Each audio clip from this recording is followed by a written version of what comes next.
Good morning, Shindo here.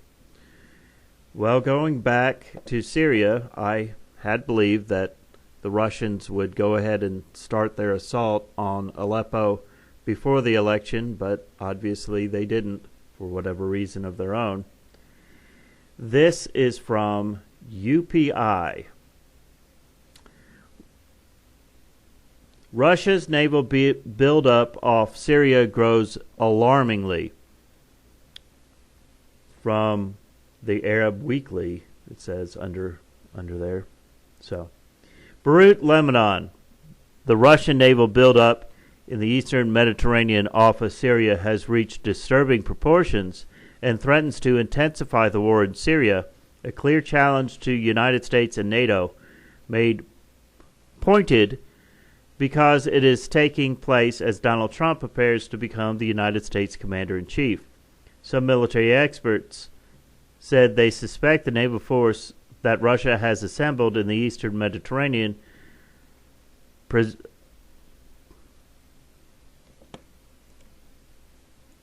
presages a significant intensification of Russia's air and missile strike against rebel forces battling its ally Syrian President Bashar al-Assad.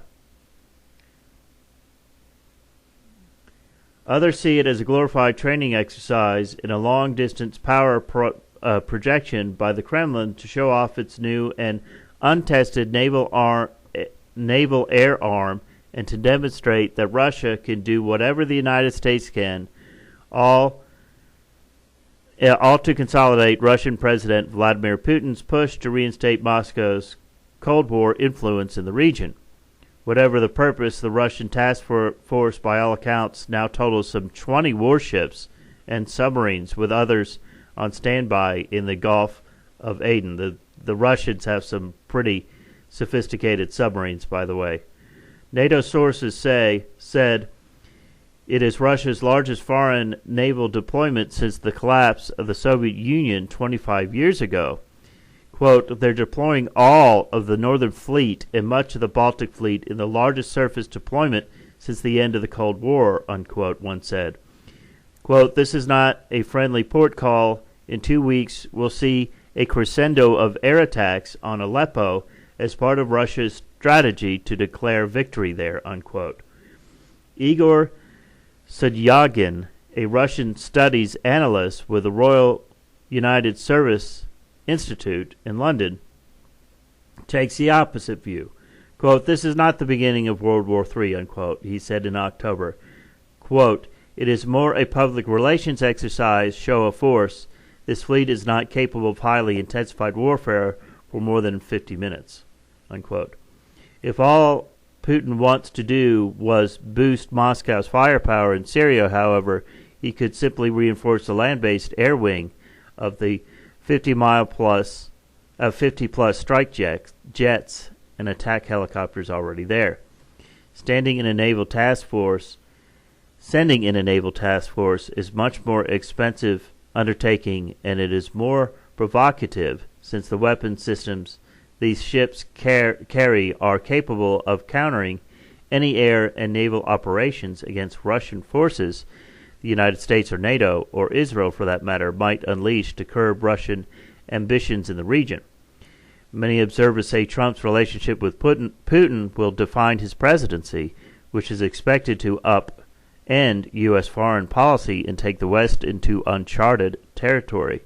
Throughout his election campaign, Trump refused to criticize Putin's expansion ambitions for Russia and has portrayed Russian air and missile bombardments in Syria as part of the campaign against terrorism.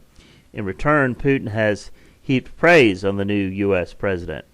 The task force is led by Russia's only aircraft carrier, the problem-plagued 30-year-old Admiral Kuznetsov, and the nuclear-powered battle cruiser Peter the Great, flagship of the Russian Navy. The squadron includes the Udalay-class destroyers, the Severomorsk and Vice Admiral Kulikov, and 4 support vessels. In October, it joined 10 other Russian naval ships deployed off of Syria in what is clearly intended to be a permanent Russian naval presence in the Mediterranean, a significant challenge to the United States and NATO, which has dominated the region since the Soviet Union collapsed in 1991. Russia's state news agency TASS reported in July that 55,000-ton Kozhnikov, which carries 15 Su-13 and MiG-29 fighter jets and 24 helicopters, would remain off of Syria until January and would participate in Russian operations there. It would seem Moscow wants to up the ante in conflict, that if it comes out on top, and seems to be doing just that right now, could do much to restore the global power status lost in 1991. Indeed, one way or another, the Kozhnikov and its escort look to be heading for their baptism of fire off of Syria, since the Americans, who want Assad gone while Moscow is fighting to keep him in power, may soon be left with no strategic option but to brace the Russians and their Iranian allies. Well, Trump doesn't want Assad gone. Trump doesn't care. Western military sources say at least 3 submarines armed with cruise missiles are also to be deployed off of Syria. Britain's Royal Navy tracked the subs, 2 nuclear-powered Akula-class boats and diesel-powered Kilo-class boats, as they cruised through the Northern Sea from Russia to the Mediterranean. Moscow has not confirmed this, but there are concerns that the submarines could be deployed to launch Kalibr cruise missiles against Syrian rebel forces holding eastern Aleppo, despite heavy assault by regime forces. Quote, "The Russians now have submarines in the Med," unquote, a senior British naval source told the Sunday Times of London. Further, the recent commissioned frigate Admiral Gwidnikov, serving with the Russian Black Sea Fleet, reportedly arrived in the eastern Mediterranean on November 4th. The state-of-the-art warship carries land attack versions of the Kalibr. On top of this, the missile-armed destroyer Baisri and the Admiral Tributes left Voloskok, headquarters of Russia's Pacific Fleet, the same day as the Kozhnikov sailed from Savonmosk and reported to be in the Gulf of Aden, possibly to back the task force in the eastern Mediterranean. Please forgive me, any of you who actually understand and speak Russian, for my mangling of your language. But this is interesting because right now I saw another article about Turkey and how they are bombing the crap out of Syria, and it looks like right now at this point that eastern Aleppo is about to fall to Syrian forces. So right now the Russians are probably not going to get involved, but they very well may soon, if it looks like Syria might not be able to do, Assad may not be able to quite finish the job in Aleppo. I imagine that the Russians will aid him, and this may take a little while because they might want to wait for Trump to get in before they really push this.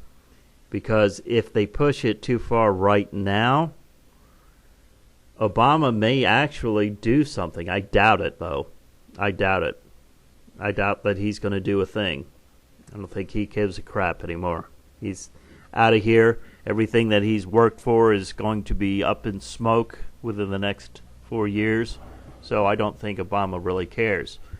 I can tell you that Trump has made it abundantly clear.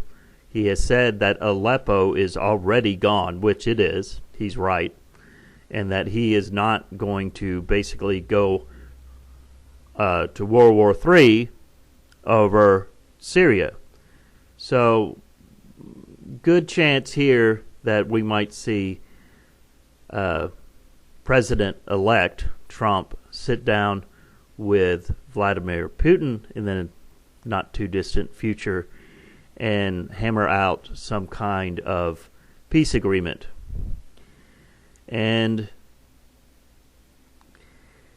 something has to happen soon for Trump to actually get the support of the people that are so against him still at this point.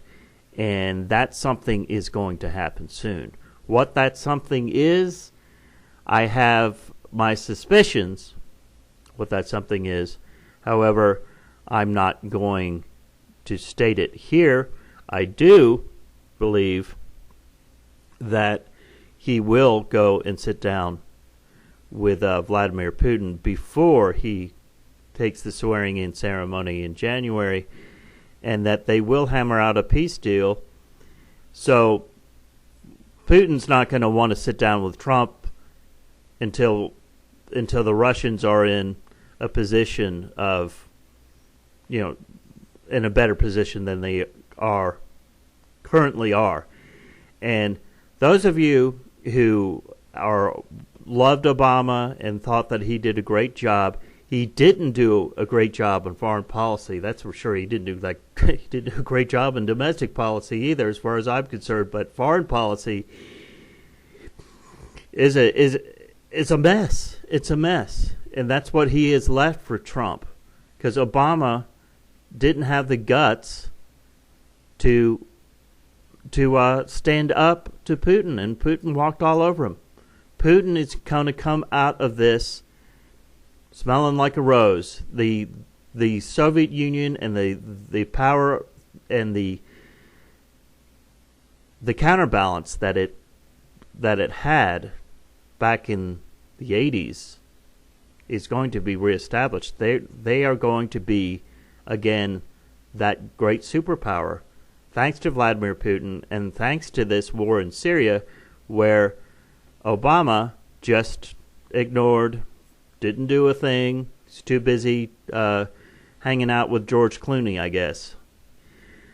This is Shindo. Have a good Monday.